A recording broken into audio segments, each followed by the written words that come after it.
people are saying that you look bothered. Well, you kind of bother me sometimes. Tell me it's not so. You got any words of wisdom about married life? When I look bothered, it's like this. My eyes are crossed. That's bothered. So I've had people ask about puppy sales. What's up with puppy sales? What's up with marketing? What's up with dogs? Thought we'd talk about it for a few minutes. It's gone down, but it's going to come back up. Everything that goes down comes back up. It's part of business. I agree. You got to learn to save your money for those down times. I know what it is. It's a good time to buy dogs. Yeah.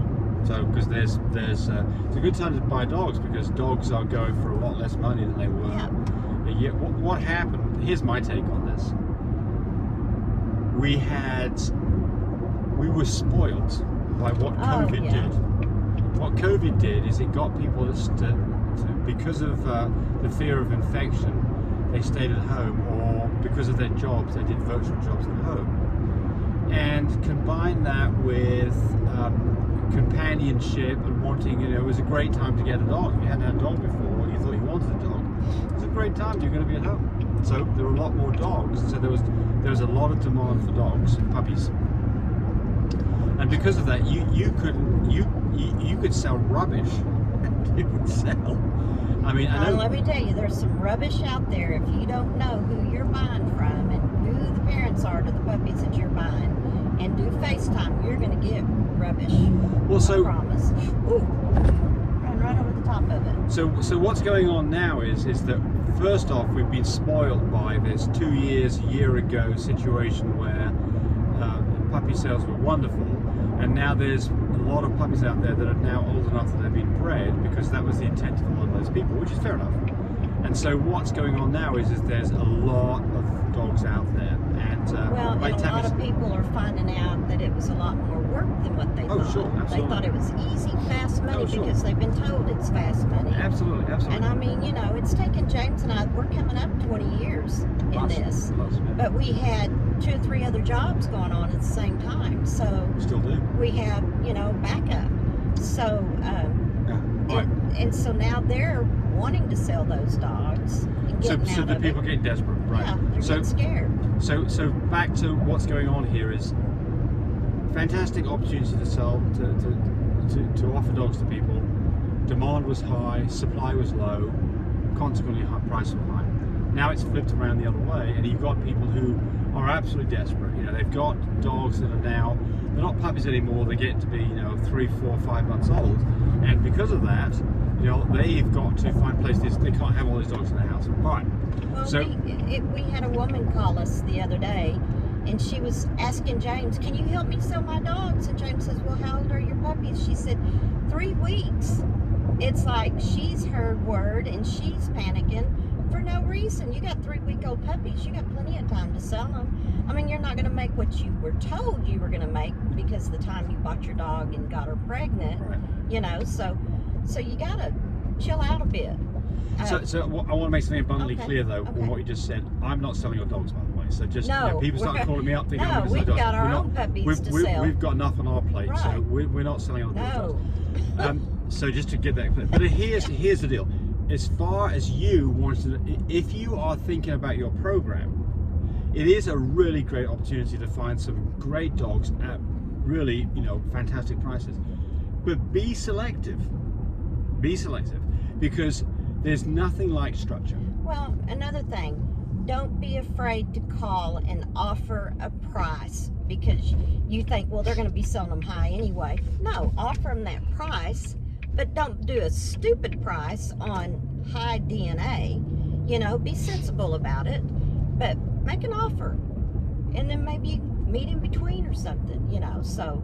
Yeah, it's always okay to ask. Just ask the right way. Yeah, just right. Just ask the right way. Yes. So part of the problem here, though, is that people who were selling, for instance, fluffies, were selling fluffies a year ago. They've got stuck on a price that's no longer a realistic price. So, we had some dogs that they might have sold for $100,000, and there's just no way that those prices were sustainable or are sustainable. No. And so those of you who are selling these dogs, we didn't have the $100,000. $100,000. No, but people who are people that work, people who had these Yeah. astronomical prices, they've got to Right. realize that those astronomical prices are no longer supportable. Right. And so on that count, you've got people now who are trying to get into other things like big robes, pinks, hairless dogs.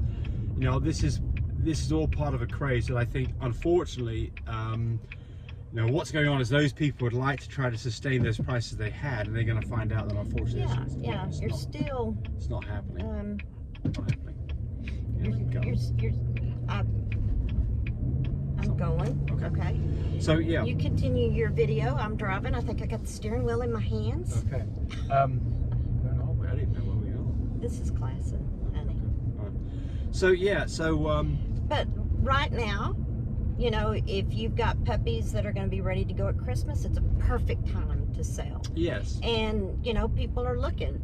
But you want to make sure when they're buying your puppy for Christmas, they understand the importance of the care and what you've got to. Yeah, I want to back up a little bit what you said. It's not a perfect time to sell, it's just a better time to sell.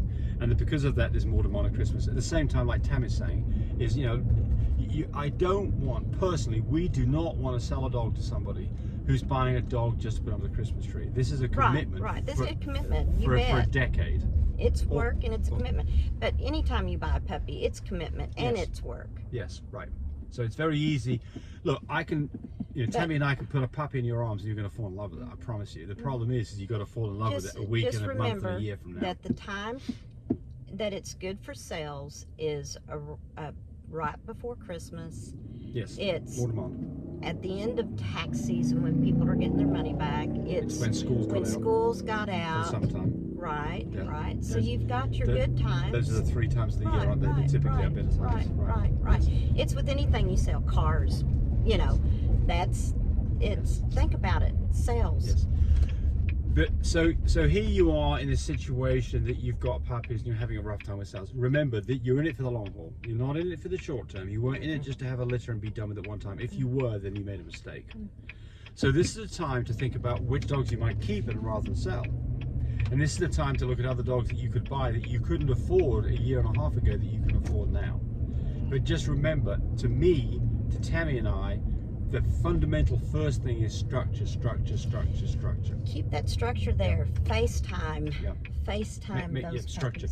puppies. So dogs with really good structure, they aren't the norm. They aren't the norm.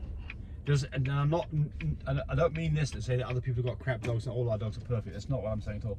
It's just that really nice structured dogs aren't the norm. The norm are not dogs that do have what I call warts. They're long legs, long necks, long whatever. Depending on what the breed is, they're just not really quite what you want. So be selective. All right. We're fixing to go eat. Have a good one. Yeah. Don't forget to call us. We've got puppies to sell. 580-799-1910. And they are what, 2 weeks old now? Yeah, but Cody's got puppies to sell. Right. Yes, and we'll do a video of those today. All right. Thanks for watching, everybody. Bye. Hey, thanks for watching the video. I really appreciate people who subscribe to me. It helps me, encourage me to do more of these videos. But do remember, disclaimer here, I am not a vet. I'm not a licensed medical professional. I'm purely a person who's been breeding dogs for the last couple of decades. Any information that you got from this video, use at your own risk. There's nothing implied here, and certainly this should not be used as a substitute for advice from your veterinarian or your medical professional. I hope you enjoyed the video. Come back for more of them. Bye.